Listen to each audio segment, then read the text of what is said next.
Bom, eu tenho que tentar fazer um pouquinho para chegar no mesmo nível de desempenho fantástico que o Alexei tem com a fala dele. A gente aprende muita coisa. O que eu escolhi para a gente conversar um pouco, e talvez eu possa até resumir um pouco do que eu vou mostrar para vocês em função da fala do Alexei, é justamente o fato de que nós temos que viver sob todo esse ambiente de grandes descobertas da tecnociência, de grandes descobertas da genética e, sobretudo, de descobertas que são trazidas a nós por meio de encantamentos, porque elas chegam até nós por meio de aparelhos maravilhosos, aparelhinhos que nos encantam e que de verdade escondem, ocultam muitas vezes os dilemas que estão por trás desses aparelhos. Então, em todos esses anos que eu tenho procurado trabalhar com ética, uma das coisas que eu costumo dizer às pessoas é o seguinte: eu acho que a gente está bem, nós que trabalhamos, que somos supostamente professores de ética, porque eu acho que a gente não ensina a ética, a gente dialoga sobre ela e aprendemos juntos. Eu vou me sentir confortável se vocês saírem daqui desconfortáveis, porque a gente nunca tem certeza, quando a gente vai lidar com um dilema, se de fato conseguimos uma boa solução para aquele dilema. E os dilemas são o caminho para a gente fazer o que eu chamo aqui o cultivo de comportamentos éticos. Porque nós somos muito hábeis em falar sobre ética. Dificilmente, se eu perguntar aqui para vocês o que é ética, dificilmente alguém vai trazer uma noção equivocada do que é ética. Todos nós sabemos, porque aprendemos muito cedo com os nossos pais, com os nossos professores, sobretudo os primeiros, o que é estar em sintonia com aquilo que se chama o comportamento certo, o comportamento correto, aquilo que é o viável, aquilo que é moralmente aceitável, aquilo que é o bem. Usando palavras platônicas, o que é o bem, o que é o belo, o que é o justo, todos temos essas noções. O problema é que nos equivocamos em achar que, porque já sabemos o que significa ser ético, já sabemos agir de modo ético. É aí que a gente encontra os nossos grandes desafios. E os dilemas são justamente os momentos, os lugares e as situações em que nós vamos testar se de fato e o quanto de fato estamos em sintonia com esse ser ético. Um dia desse, uma moça foi a Palas para fazer uma entrevista e perguntou se eu podia dar exemplos de quando e como a ética é colocada à prova nas situações em que eu pudesse dar exemplos. Eu digo, mas não é a ética que é colocada à prova, somos nós que somos colocados à prova diante das situações. E situações que se configuram dilemas, porque se você não tem um dilema, se você sabe o que é o certo e o que é errado, e a moral cotidianamente nos fornece muitas informações, você está na zona de conforto, você escolhe o que é certo e você caminha. O problema do dilema é que eu já não sei mais o que é o melhor caminho. E geralmente eu estou diante de uma situação de impasse em que eu não sei qual é a melhor decisão. Vou por um caminho ou vou por outro. E os dilemas são tão cotidianos, né, quanto, por exemplo, o papai pedir para você mentir para a mamãe sobre o pagamento de uma conta, porque ele vai usar o dinheiro para fazer uma outra coisa, comprar um jogo para a gente jogar juntos e vamos transferir a dívida para o mês que vem. Mamãe vai ficar furiosa se souber, e aí eu tenho um problema, né? Eu vou ficar do lado do papai ou do lado da mamãe? E o dilema não é propriamente mentir, porque mentir, eu já sei que não é uma coisa correta. O dilema passa a ser quem é que eu vou magoar com a minha decisão. Eu vou magoar papai ou vou magoar mamãe? Isso é um dilema cotidiano e nós temos vários destes. Alguns que vão se tornando cabeludos, por exemplo, no ambiente de trabalho, Quem é que eu mando embora se a empresa me obriga a mandar alguém embora? Alguns já devem ter passado por isso, eu pessoalmente já passei. Você tem que mandar 2 funcionários embora, eu quero os nomes daqui 10 ou 15 minutos. E você fica sem saber o que fazer. E aí você começa a querer o que eu chamo de ir para uma zona de conforto da decisão tomada. Não é que é confortável. Você quer criar uma decisão que seja de conforto para você e para todos mais. E aí a gente começa com as decisões mirabolantes. Vou mandar embora o solteiro, porque o casado tem filhos. E quando eu estou quase decidido a mandar o solteiro embora, vem alguém e diz assim: você sabia que ele é arrimo de família? E que ele cuida de um pai e de uma mãe que já são incapazes? E pronto, aí eu fico bravo porque alguém me colocou em desconforto. E é assim, eu vou mostrar o meu tênis bonito que eu comprei para alguém, e a pessoa olha e fala assim: você sabia que esse tênis aí é feito por crianças que sangram os dedos quando fazem esse tênis? Pronto, eu queria mostrar o meu tênis bonito e alguém já me colocou no meio de um dilema. Então, é assim que a gente vive nessas circunstâncias. Então, o que eu quero ilustrar para vocês, eu vou passar mais rápido por algumas coisas, porque o Alexei já nos deu um cenário maravilhoso de vários dilemas que hoje nós temos. Então, o que são dilemas contemporâneos? Eu os vejo de 2 maneiras. Eu os vejo do nosso modo de perceber as coisas, que está sendo profundamente impactado e alterado por todo o conhecimento que nós temos vivido. Parte desse conhecimento o Alexei nos trouxe como exemplos. E eu vejo também pelo fato e o impacto que todo esse conhecimento também está gerando no meu entorno, na minha vida e na vida com as pessoas com quem eu vivo. Então eu compro um telefone celular ótimo, maravilhoso, eu não tenho a mínima ideia de que tipo de impacto isso pode trazer na minha relação com as pessoas. Mas tem ou não tem impacto? Sabemos ou não dos problemas que a gente tem por adquirir esse tipo de tecnologia. Então a solução é não ter o telefone celular? Também não é.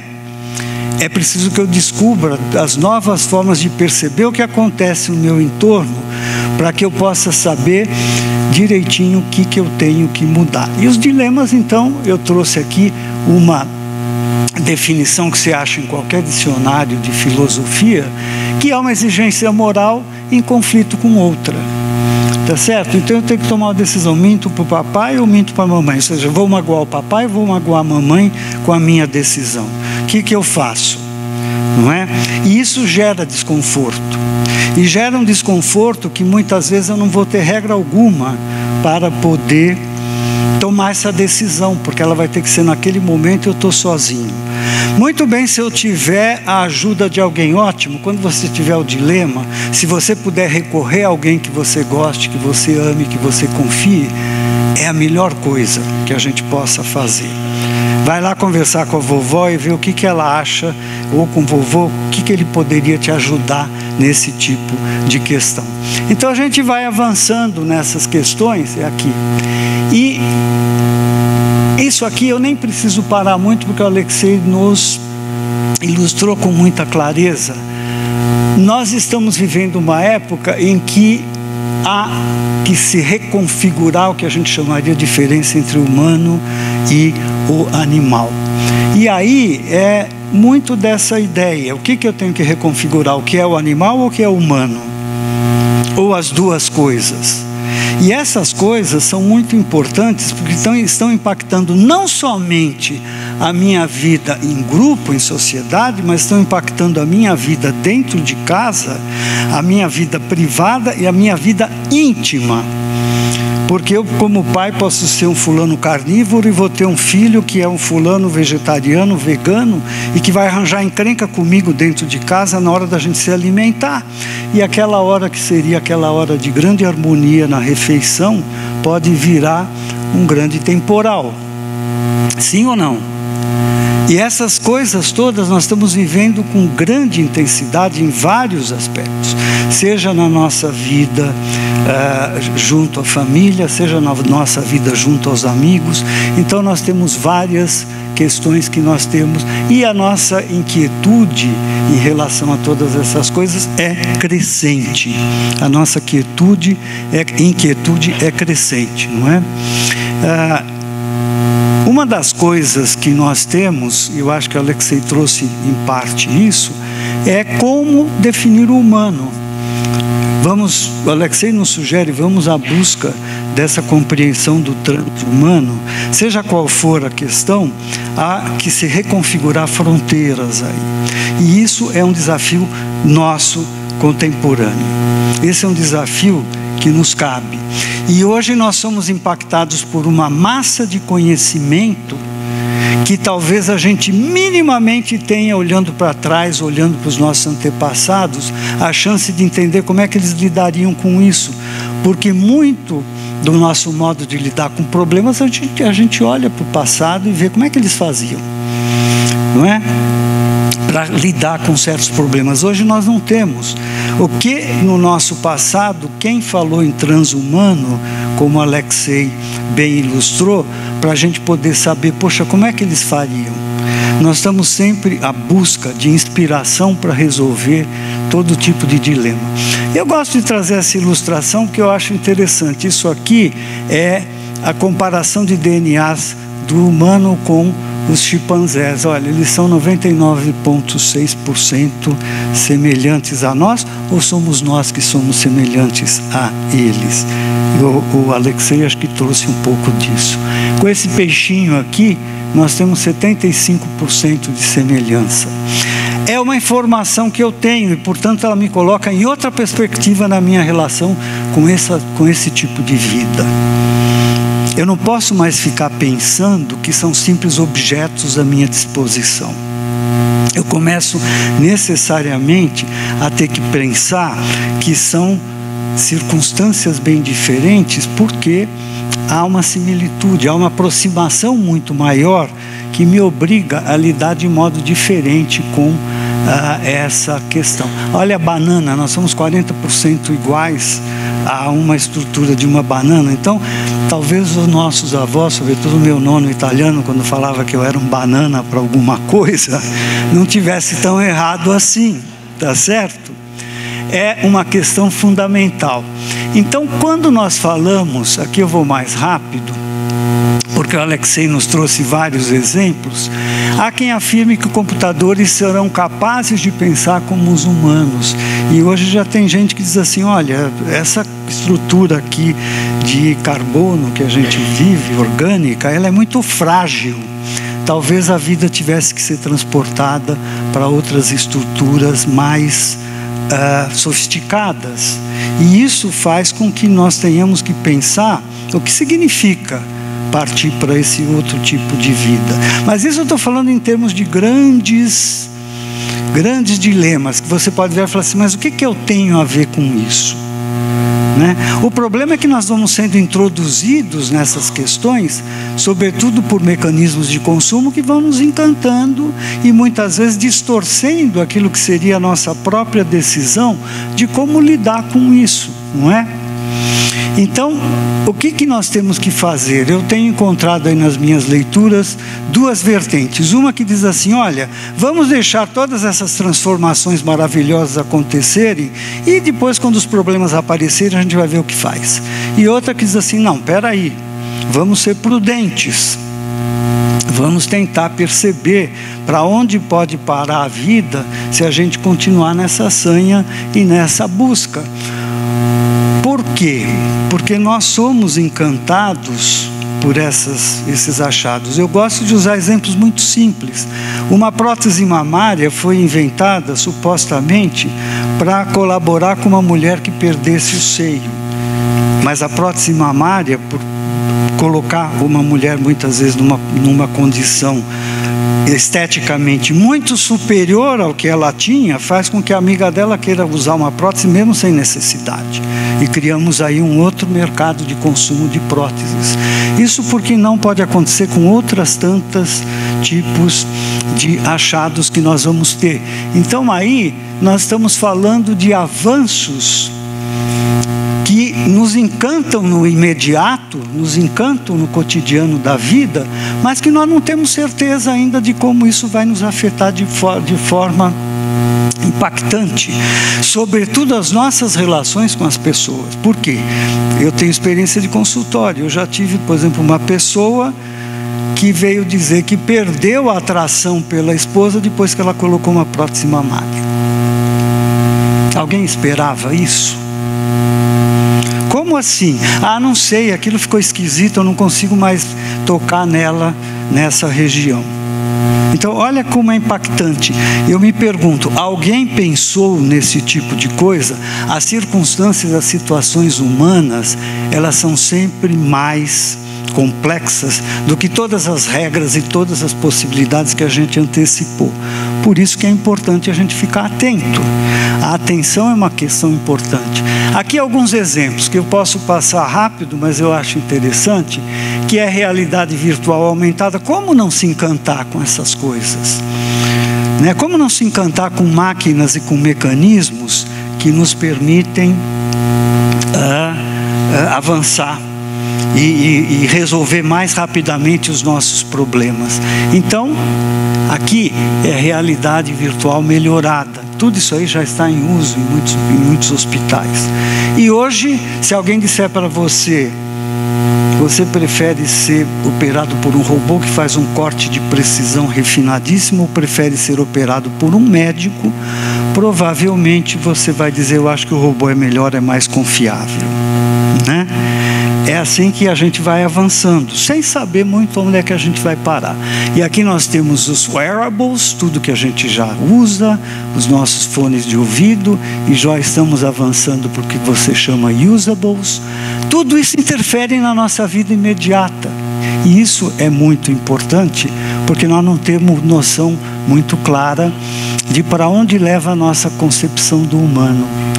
E, sobretudo, os ambientes virtuais colaborativos que estão nos colocando na perspectiva não mais de lidar com avatares, mas de saber que do outro lado tem uma pessoa de verdade com a qual eu estou me relacionando, porém estou protegido de alguma maneira. E nós sabemos, pelos estudos de neurologia, que quando eu penso o que eu posso fazer para alguma pessoa, o que eu faria ou não, em termos de dano, é bem diferente de quando eu decido fazê-lo. E essas duas situações estão se aproximando cada vez mais no mundo virtual. Ou seja, e não estou nem falando de você ameaçar a vida de alguém, mas como eu posso magoar uma pessoa com o que eu digo, simplesmente porque ela está distante de mim e nós estamos separados por filtros de toda a natureza. E aí eu me permito agredir, eu me permito falar o que eu penso, eu me permito, sem ter o contato pessoal, que é tão rico, de eu poder perceber como é que está o estado emocional do outro. Então todas essas coisas são desafios que nós estamos vivendo. E aí a questão que se coloca é, mas é possível isso aqui? Eu gosto de dois estudos que eu faço com o Bazerman e com o Badaraco de Harvard. Eles escrevem muito sobre essas questões de comportamento ético. Pergunte-se, é possível que eu esteja sendo antiético numa determinada situação? É possível, sim. Claro que você vai se perguntar quanto mais impactante for seu dilema. Nós estamos falando da mentirinha de contar para a mamãe alguma coisa, mas nós estamos falando de você interferir profundamente no destino, por exemplo, do seu filho com alguma decisão. Não é? Então, e nós estamos falando de evoluir para outros problemas, sobretudo na vida em sociedade, que são extremamente impactantes. Um dos mais impactantes que eu vi, dilemas, a gente viu ilustrado no filme, acho que é do Alan Pakula, da Escolha de Sofia, em que uma mulher, você fala, não pode existir uma situação humana em que isso aconteça. Pois acontece. E temos outras tantas mil referências, quem lê outros autores que falaram da época da vida nos campos de concentração, de dilemas que as pessoas tiveram que fazer para sobreviver. Todos se lembram da Escolha de Sofia. Ela foi obrigada a escolher um dos filhos para viver em detrimento de outro, porque senão os dois morreriam. Se ela não escolhesse o que ia viver, o soldado mataria os 2 filhos dela. É uma das condições mais dramáticas que a gente encontra na história nossa. Mas nós estamos falando do cotidiano. Eu gosto de ilustrar o cotidiano, não é? Os dilemas provocam também o nosso narcisismo, o desconhecido que nos habita. Essa é uma das explicações que eu traria para o homem invisível do Alexei. Como é que uma pessoa tão genial vai usar a sua invenção de modo tão absolutamente imaturo, talvez infantil, né? Mas lembra um pouquinho o Anel de Giges de Platão. A invisibilidade faz com que a gente crie noções de poder que a gente não tem ideia. E quando eu falo invisibilidade, não é só de ser o homem invisível, mas de ser invisível nas situações.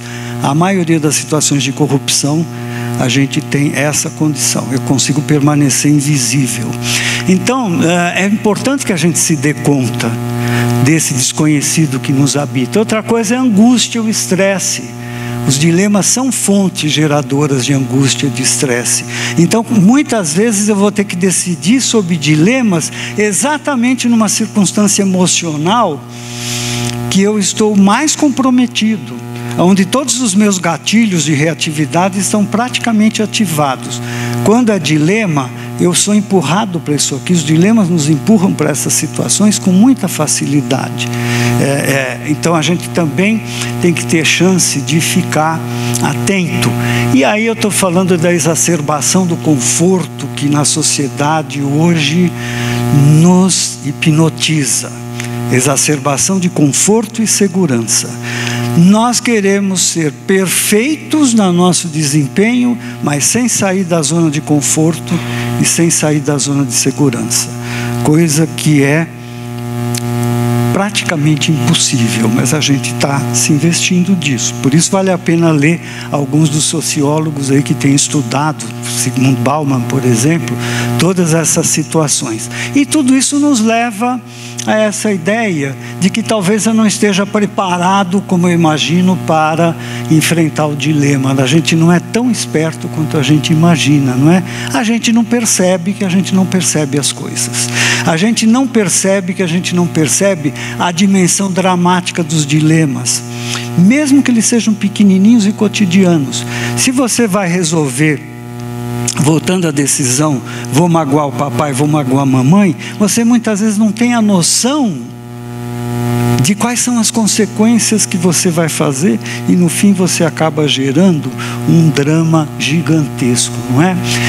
Os dilemas têm esse tipo de desafio, que é de percepção. Se vocês olharem essa figura, alguns já devem ter percebido uma forma aí, outros talvez não.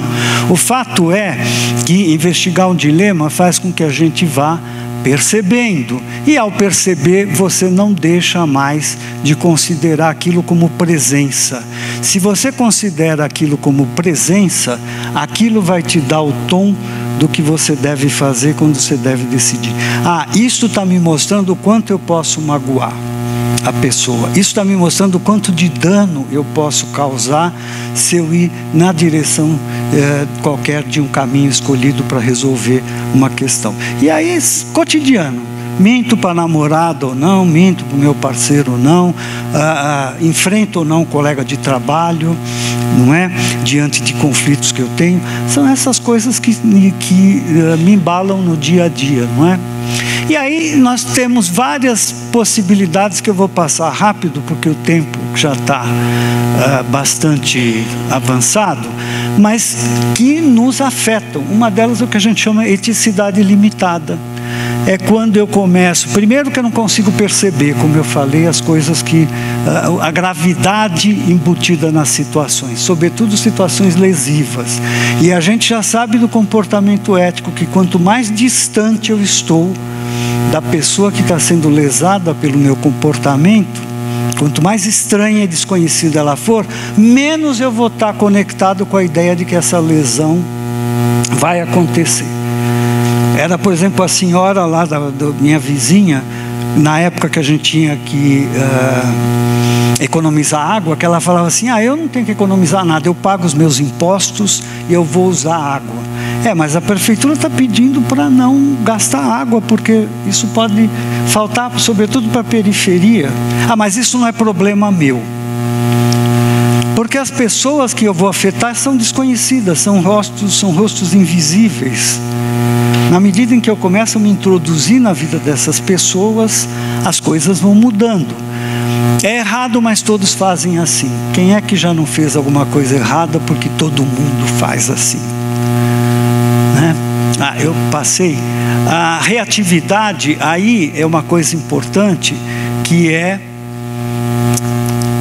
eu fazer uma reflexão sobre a gravidade de uma situação antes de decidir. Eu geralmente decido e deixo a reflexão para depois. E a reflexão que é feita depois da decisão pode ser arrependimento. Eu não deveria ter falado isso para tal pessoa. Se eu soubesse, eu não falaria porque eu causei uma mágoa. Mas por que não pensou antes? Não pensei antes porque eu estava sob pressão da reatividade. Então os nossos gatilhos emocionais, eles nos enganam. Sacar sobre o futuro, o bem ilustrou também, não preciso falar muito, o Alexei, a gente empurra de barriga, não é? As situações, ou seja, como não está me prejudicando agora, vai prejudicar alguém que é lá na frente, que eu não sei quem é, tudo bem. E isso nós fazemos cotidianamente com muita facilidade. E também conviver em ambientes que não são éticos e que eu, por alguma razão, isso não é comigo, eu não vou me envolver, não é problema meu, eu convivo e aceito que eles assim sejam. Eu não adquiro nenhuma postura de levantar e de me indignar contra aquele tipo de coisa. E a ética pede essa dimensão de coragem. Então, por que eu digo que no comportamento cotidiano dos dilemas é que eu vou me perceber como pessoa ética? Porque é aí que eu tenho chance. Eu não sei se eu me faço claro. É aí que eu tenho chance de fazer alguma coisa e de realmente me colocar na perspectiva de conseguir resolver, conseguir contribuir com o meio, com as pessoas que eu vivo nesse sentido. Então, a primeira grande coisa, nunca supor por princípio que já sabemos qual é o dilema ético com que estamos lidando. Não é? Eu sei que eu posso falar, a mamãe não vai ficar tão magoada assim. Eu conheço ela, eu sei que ela é uma pessoa que aguenta se eu contar essa mentirinha para ela. Não é? Quando você tem mais certeza, que você tem que mais se perguntar, eu posso ter uma atitude não ética com essa pessoa? Com quem e em situações onde eu tenho mais certeza que pode estar morando o meu potencial de lesionar alguém. E aí, para a gente terminar, agora eu vou procurar ser um pouco mais rápido. Primeiro, toda vez que eu vou lidar com dilema, eu tenho que entender que eu vou ter que renunciar a alguma coisa. Nenhuma norma ética, ela é tomada uma decisão sem que eu sacrifique alguma coisa do meu interesse pessoal. E esse sacrificar pode ser uma ideia, uma visão de mundo privilegiada, em que eu estou e que eu não quero abrir mão disso. Isso pode ser uma necessidade pré-determinada da qual eu não quero. E quando eu estou falando necessidade, não é só desejo, porque desejo a gente até pode falar disso. Eu estou falando de necessidade mesmo. O quanto eu posso tomar banhos mais frios para economizar mais energia, o quanto eu posso tomar banhos mais rápidos para gastar menos água. E a gente sabe que tomar banho gostoso e quente e por um longo tempo é muito agradável, mas eu posso estar deixando de colaborar. Então essas coisas são importantes. Uma opinião formada, não é? David Bohm trabalha muito com isso, quer dizer, eu tenho a minha opinião, agora você não vem aqui bagunçar o meu coreto, não é? E aí eu estou deixando acontecer, eu estou alimentando ao invés de potencializando mais um dilema do que resolvê-lo. E é um mundo que não muda, eu não quero mudar porque eu estou na minha zona de conforto. Os dilemas nos tiram da nossa zona de conforto. Isso é muito importante. E, sobretudo, olhos que não veem. Eu estou falando objetivamente e estou falando simbolicamente, não é? É deixar de ver aquilo que é evidente. E ouvidos que não ouvem a mesma coisa. Estou falando objetivamente e estou falando simbolicamente. Quer dizer, eu ser surdo para os apelos daquilo que está no meu meio e no meu ambiente. E o que não devemos abandonar, a autovigilância, é muito importante, clareza de visão, não é? Purificação da percepção. Isso aqui tudo pode parecer muito teórico, mas não é. Não é. É muito fácil de compreender, mas difícil da gente praticar. Discernimento, saber separar o joio do trigo nas situações. Quando eu puder recorrer, refletir sobre uma situação de conflito que eu estou vivendo, quando eu puder consultar as pessoas, consultar os envolvidos que são potencialmente pessoas que podem ser lesadas, eu estou no caminho. Eu estou garantido que eu vou estar certo, que vai dar tudo certo? Não estou garantido, mas eu estou garantindo que eu estou dando o melhor de mim para resolver essa situação. Capacidade de cooperar para favorecer outros projetos. Muitas vezes é preciso que eu sacrifique interesses que eu tenho em projetos pessoais para que eu colabore com projetos outros, de outras pessoas, e com isso eu vou também trazer maior benefício para o todo. E amor e compaixão, que é uma coisa importante, gente. Estou cansado de fazer palestra que as pessoas viram e dizem assim, mas o ser humano é violento por natureza. Então eu vou dizer assim, olha, eu não vou dizer que você está errado, mas eu vou propor a você que pense que o ser humano é compassivo por natureza também. E nós temos muitos estudos hoje que estão mostrando que isto é um fato. Não só do ponto de vista dessa cosmovisão espiritual que nos habita, mas também da cosmovisão que vem da ciência e da biologia. Nós sabemos que vida é muito mais cooperação do que competição. Alguém inventou que vida é competição todo o tempo, e nós embarcamos nessa. Então é preciso que a gente entenda que é muito importante colocar em ação e saber como colocar em ação. Então são esses aspectos. Percebe que quando a gente traz isso do como se colocar diante de um dilema contemporâneo, é sobretudo poder compreender o que se passa comigo, estar atento, estar presente e considerar a presença do outro na minha vida, o que por si só já é um grande desafio. Eu acho que é isso que eu tinha que falar para vocês e agradeço a atenção. Eu não vou colocar aqui porque não é necessário, mas é como a gente pode trabalhar. Investigar, recorrer a valores e buscar alternativas. Sempre a gente precisa ter um esforço de buscar alternativas. Obrigado.